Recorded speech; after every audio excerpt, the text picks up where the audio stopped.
Fort George, located in Niagara-on-the-Lake, Ontario, is a significant historical site with a rich past.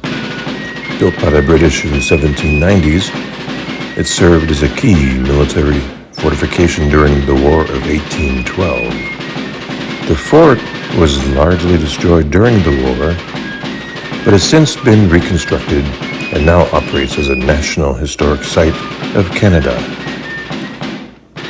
Visitors to Fort George can explore various reconstructed buildings, including barracks, blockhouses, and a hospital.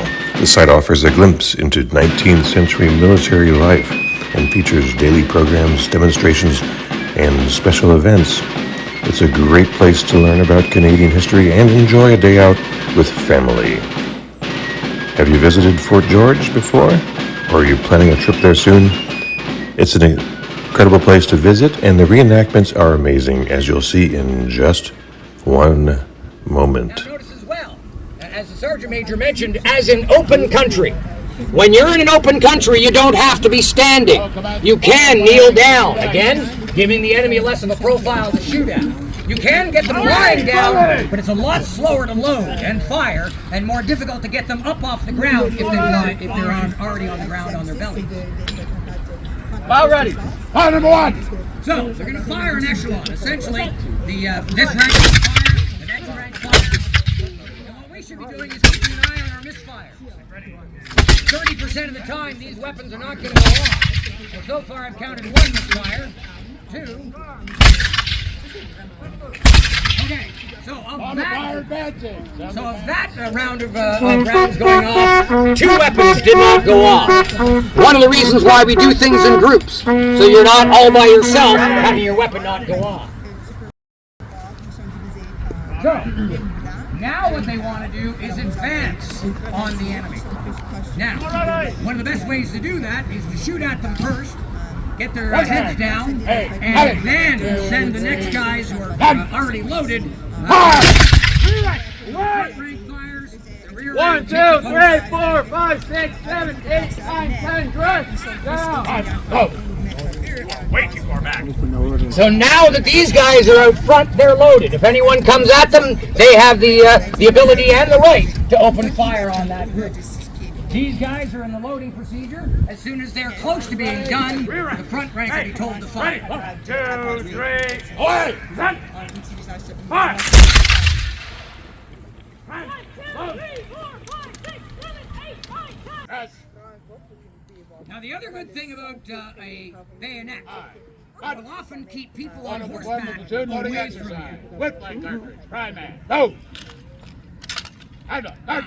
Here's the loading procedure in its basic 1, parts. 2, 3. So they bit open the top of the cartridge, exposing the powder. 1, It's now put in 2, the pan.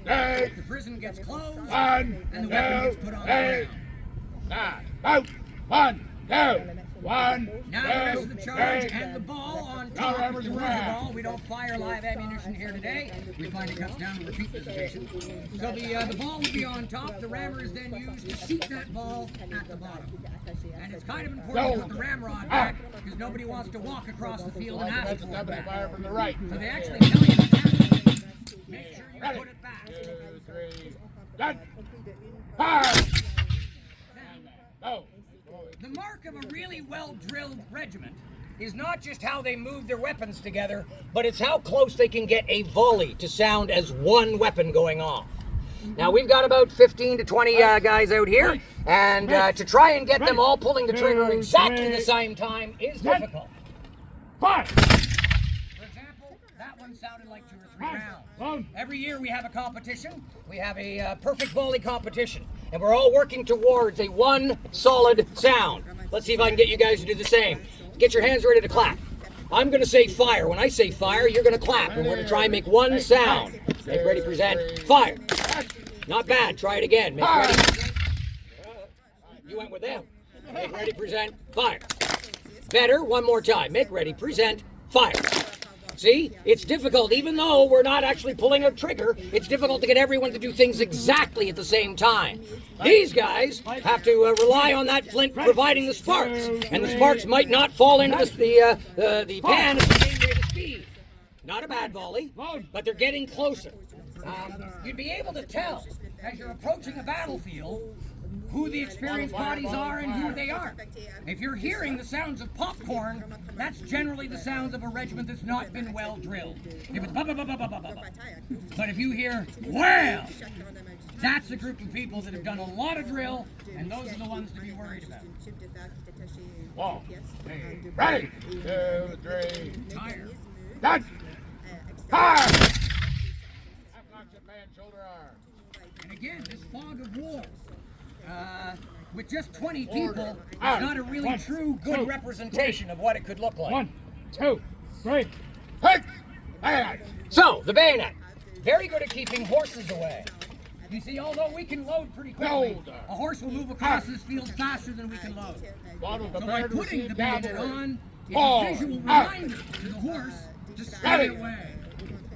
So in this position, any horse coming at them and the rider trying to swing at them with their swords can have a very hard time hitting any of the soft, squishy people behind these weapons. Instead, the bayonets are going to keep the horses at bay. Quite often, the horse gets spooked and will launch the rider over top of his head onto your bayonet for you. Thank you, Mr. Horse.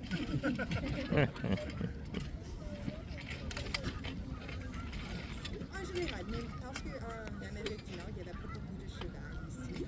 C'était plutôt juste pour les bayonnettes étaient mis à la fin d'une bataille pour montrer qu'on a gagné et les autres personnes qui sont pas sûres. 1, ready, 2, 3, done. Fire! Go. Now, you can take this formation and create 4 sides with it. You may have heard of the famous British Square, and this is a perfect example of what one of the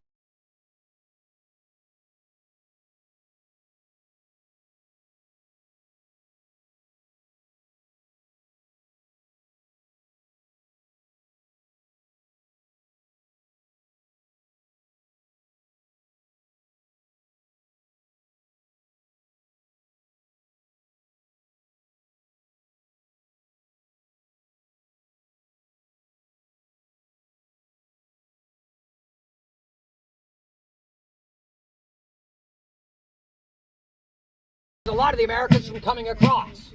So, as the British form up at the top of the hill, they form a perfect line, and then those 1,000 Americans are left out to dry as they experienced this. Forward, check.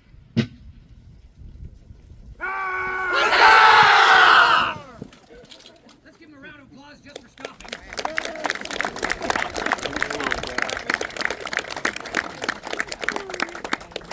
But on October 13th, 1812, over 900 Americans were captured. 1, 2, 3, 4. They had the option. They could jump the 150-foot drop down to the river below. Some of them did that. But others thought, no, I'm going to